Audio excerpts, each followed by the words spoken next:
Et si Et si j'avais pris mes piles de secours ce jour-là? Cette question, elle me travaille depuis presque 2 mois, et oui, avec des si on coupe des arbres, et avec des si j'aurais peut-être un meilleur humour, mais quand même. Et si les piles avaient été dans ma poche? Les détonations que vous venez d'entendre ressemblent à celles de grenades GM2L, classées armes de guerre dans le code de la sécurité intérieure. Il en a littéralement plu ce samedi 25 mars devant la méga-bassine de Sainte-Soline. Près de 4000 grenades au total, une toutes les 2 secondes.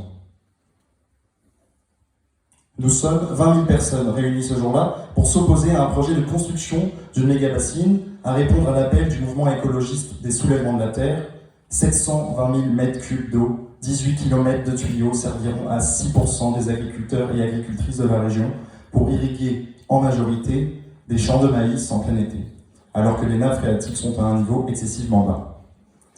3200 gendarmes attendent au pied de ce monticule de plusieurs dizaines de mètres. 2 hélicoptères survolent la zone sur laquelle sont déployés des quads, des blindés de l'armée, des canons à eau.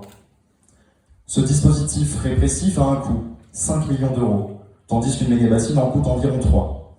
L'enjeu est donc symbolique plutôt qu'économique. Et ce sont les bruits fracassants et assourdissants de grenades, de LBD ou de voitures qui explosent qui m'ont marqué. Suivi chaque fois de médics qui fusaient de toutes parts pour appeler les strict médics en leur pointant du doigt les blessés. Il y en aura 200 au total, dont 30 graves et 1 dans le coma. On a appris ce week-end que son pronostic vital n'est plus engagé. Tous ces bruits, c'est en tant que militant que je les ai finalement entendus, qu'ils m'ont transpercé les oreilles jusqu'à me donner des acouphènes pendant 2 semaines. Mais si j'avais eu ces fameuses piles avec moi, c'est en tant que journaliste que j'aurais vécu tout ça, avec un micro en main, en quête de son, de matière, de contenu, pour alimenter le reportage qui n'existera pas. En quête de témoignages à chaud et à froid de ce qui se passait sous nos yeux, dans nos oreilles, en quête d'interviews de manifestants, de la première comme de la dernière ligne, âgés de 17 ou de 65 ans, qui m'auraient décrit l'odeur des lacrymos et les frissons quand les déflagrations faisaient irruption dans leur chair. En quête de sens, finalement. Mais qu'est-ce que ça aurait changé? Comment mon rapport à cette manifestation aurait-il évolué? Aurais-je vu, rencontré les mêmes personnes? L'impact des détonations aurait-il varié? Me serais-je senti à ma place? Mais c'est cette place de journaliste que j'aimerais questionner avec vous. Tout journaliste qui a déjà assisté à une manifestation, participé à une action, signé une pétition, s'est forcément interrogé sur cette frontière, cette barrière qu'il ne faut déontologiquement pas franchir. On est journaliste ou militant, point. On reste objectif.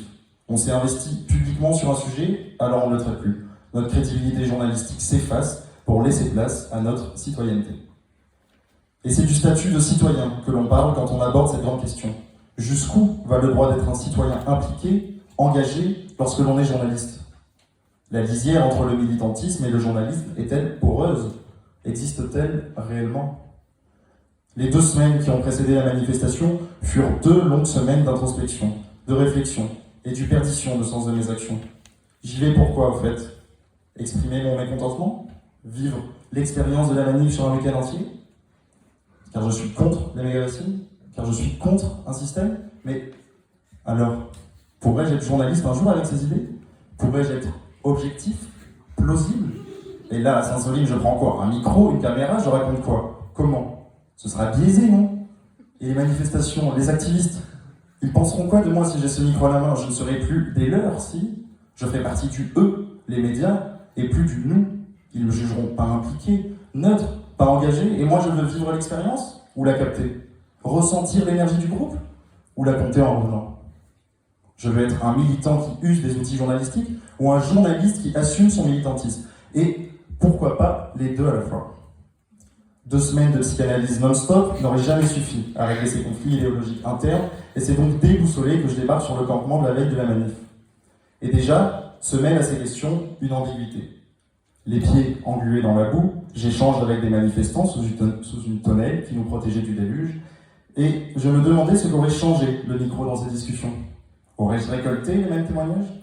Peut-être, mais la nature du lien qui s'était tissé en direct avec elles et eux se serait altérée. Je me souviens d'une action où je prenais des photos, posais des questions, j'étais le journaliste, celui à qui on explique tout, celui qui ne sait rien. Et c'est là que l'ego intervient, que l'humilité doit prévaloir, qu'il faut apprendre à changer sa cape, tout en gardant le cap, en gardant en tête la raison pour laquelle on endosse ce rôle-ci ou ce rôle-là. Le lendemain de ces riches discussions, en amont de la manif, avaient lieu des prises de parole et une conférence de presse. Je prends des vidéos, capte du son, le cortège s'élance pour 2 heures de marche vers la bassine. J'ai mon micro dans la poche, toujours incertain de ce que je suis finalement au milieu de ces blouses bleues qui avancent déterminées. Je le sors pour capter les chants, le vacarme et la mélodie de cette masse impressionnante d'humains, mais il ne s'allume pas. Les piles sont plates. Et c'était prévu. J'en ai 2 de secours dans mon sac, mais non, elles sont restées dans la tente. Est-ce un oubli fatigué, un acte manqué? Subitement souffle un vent de panique dans mon esprit qui laisse instantanément place à une brise de soulagement. Oui, du soulagement. Le choix est fait. Aujourd'hui, je serai militant. Et on verra plus tard pour le journaliste. S'en sont suivis des scènes de liesse, des scènes de guerre, des slogans joyeux et des cris de détresse. De la détresse, surtout. Des jambes mutilées, des visages éborgnés. Le flot de blessés m'a laissé une empreinte indélébile dans la mémoire. Et je me souviens me répéter, me rassurer que de tout ça, il y aura forcément des images, des vidéos, des reportages, que d'autres journalistes sont là pour tout documenter, que je me contenterai de ces instants que j'ai saisis à l'argentique automatique.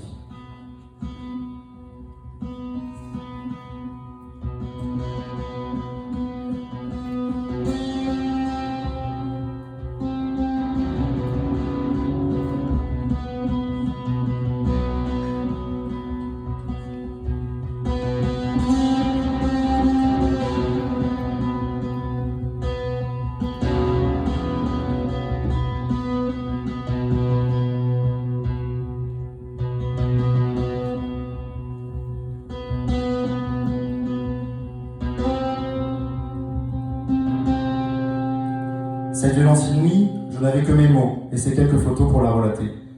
Mais ce sont les déflagrations des grenades qui me sont restées en tête.